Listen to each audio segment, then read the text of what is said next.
Y hace minutos la Asamblea General de la Organización de Estados Americanos aprobó con 20 votos a favor y 8 en contra un proyecto de resolución por la situación de Venezuela y la crisis de los migrantes venezolanos. La resolución busca adoptar una respuesta regional a la crisis de Venezuela e instar a los países de América a ofrecer los mejores estándares de protección para los migrantes del país caribeño.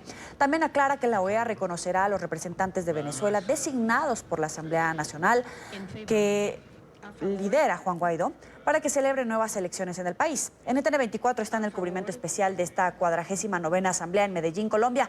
Y Dania, vamos contigo. Nos abstenemos.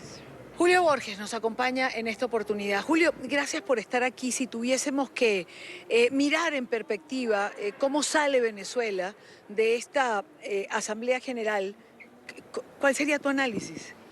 Mire, yo creo que hay cosas que son políticas o diplomáticas que no se entienden tan sencillo con tantos problemas que tenemos en Venezuela, pero el significado de estar acá y de haber sido ya oficializada la entrada del gobierno, del Parlamento y del presidente Guaidó a la OEA es un paso enorme de respaldo internacional.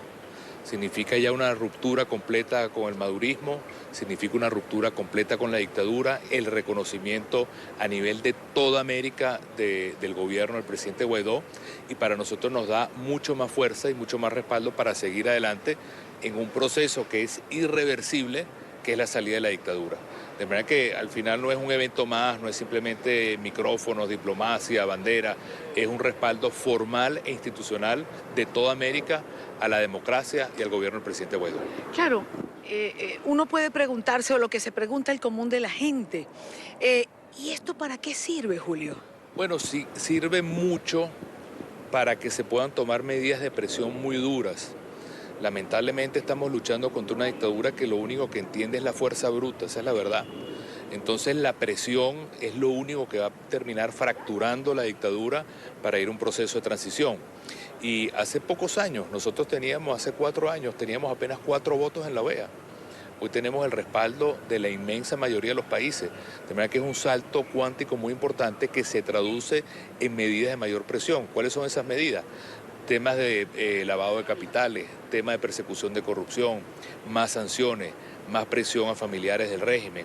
De manera que eso es lo que nosotros tenemos que seguir apretando para que este proceso termine de quebrar la dictadura e ir a la transición.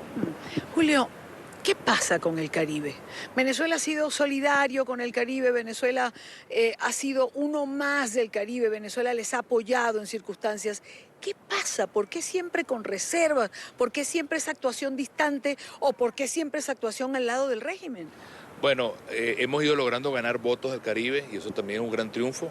Hemos hecho una tarea muy grande de visitar a esos gobiernos, de llevarles un mensaje de futuro, de sensatez, de democracia, y hemos logrado acercar a algunos países del Caribe. Todavía queda un grupo que yo diría que no hay ningún tipo de convicción ni política ni ideológica, sino que esa tradición de la chequera que venía de la época de Chávez y ahora Maduro la ha puesto en peores condiciones, y entonces lo que hay es una relación totalmente clientelar y hasta de chantaje.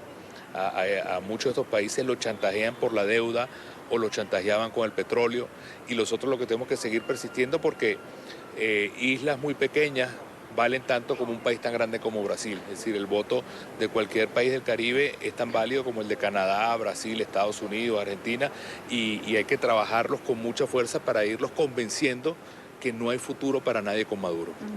Y una última pregunta, Julio. El impacto del informe que presentó la comisión que ha llevado adelante con David Smolarsky a la cabeza, que finalmente habla de lo que ya es calificado como un éxodo masivo dentro de los miembros de la OEA.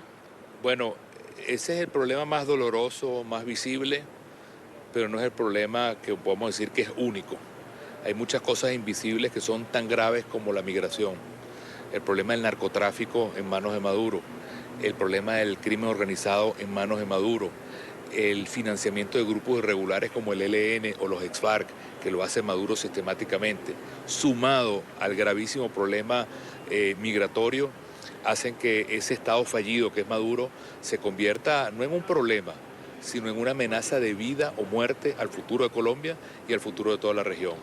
Este año se podrían cerrar ya con 5 millones de migrantes y refugiados y dentro de 10 meses se podría llegar a 7 millones, superando incluso crisis tan graves como la de Siria. Desde el 2015, además, Y la velocidad enorme. que es la cifra que marca ACNUR, porque si sumamos lo que salió antes del 2015, la cifra realmente es mucho más grande. Totalmente, pero en conclusión, lo importante es que ya el tema venezolano no es el problema del vecino que se le está incendiando la casa, sino que mi casa se está incendiando también.